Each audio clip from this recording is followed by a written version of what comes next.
যে ফেসবুকে একটা পোস্ট করছিলাম যে বিএনপি নেতা যদি আমাদের সাথে এরকম কুকুর বিড়ালের মতো আচরণ করে এটা কি মেনে নেওয়া যায়?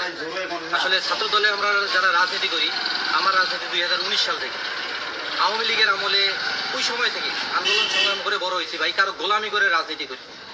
5 আগস্টের পরে আসার পরে আজকে দেখতেছি যে বিএনপি নেতারা আমাদেরকে গোলাম মনে করে, কুকুর বিড়াল মনে করে। এদের কাছে গেলে মনে করে এরা টাকার জন্য আসছে, এরা কুকুরের ভিক্ষার জন্য আসছে। আজকে পার্টি সেক্রেটারির কাছে আমরা গেছি একটা ছোট্ট একটা দাবি নিয়ে, ছোট্ট একটা বিষয় নিয়ে। উনি এমন খারাপ আচরণ করছে আমাদের সাথে, আমাদের লাইফে কেউ আমাদের সাথে এরকম খারাপ আচরণ করে। আওয়ামী লীগের কেউ এই পর্যন্ত এইরকম খারাপ আচরণ করে।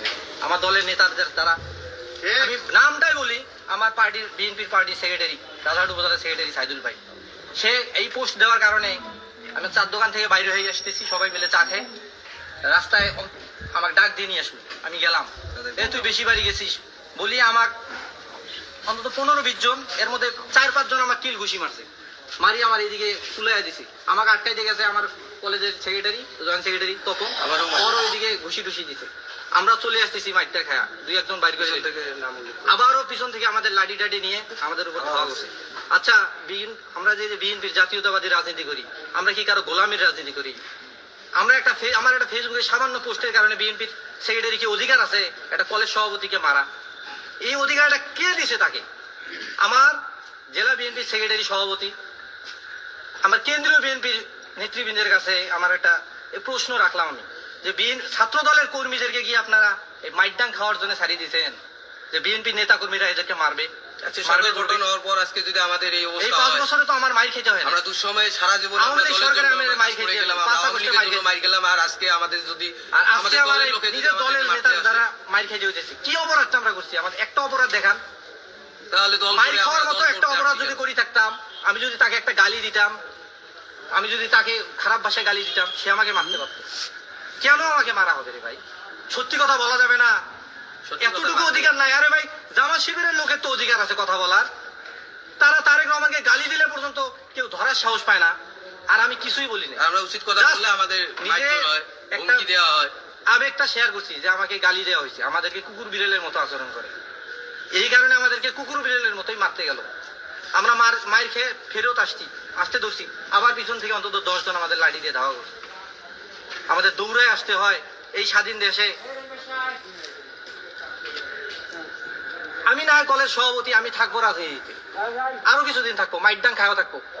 এই ভিডিও যখন দেখবে আমার কলেজের ছেলেবেলা, রাজারহাট বাজারে যে স্টুডেন্টরা দেখছে, যে ছোট ভাইরা দেখছে, এরা আরো ছাত্র রাজনীতি করবে, আরো ছাত্র দল করবে, যেখানে ছাত্র বিএনপি নেতার দ্বারা যেখানে ছাত্র দলের নেতা, আমরা যদি কিছু বলতে না বলার জন্য যদি আমাদেরকে মাইকদৌড় খাইতে হয়, সেই রাজনীতি আমরা না করলাম।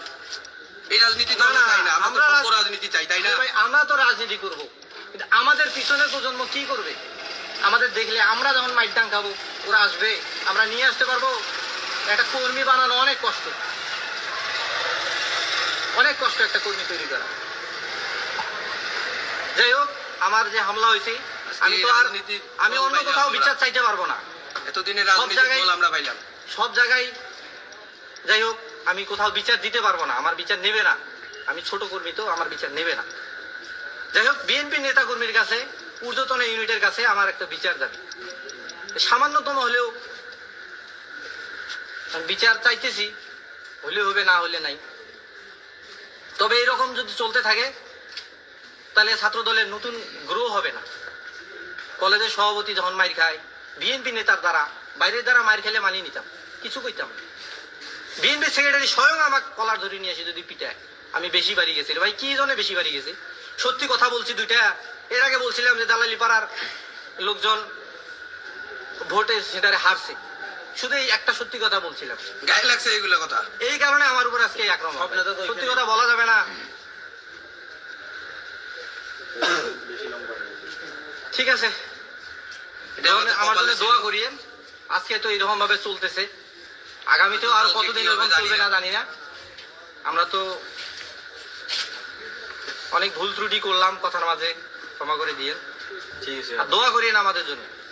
যে কয়দিন আছি, পোস্টের যে কয়দিন আছি, এই কয়দিন তো করতেই হবে রাজনীতি। পরবর্তীতে তো আমরা জায়গা পাবো না, পরবর্তীতে আমাদের মতো ছেলেদেরকে রাখবে না, তখনকার হিসাব তখন। যাই হোক, যে কয়দিন আছি ঠিকই আছি, টুকটাক চলাফেরা করব। ইনসাফ নিউজ, সত্য প্রচারে সর্বদা প্রস্তুত।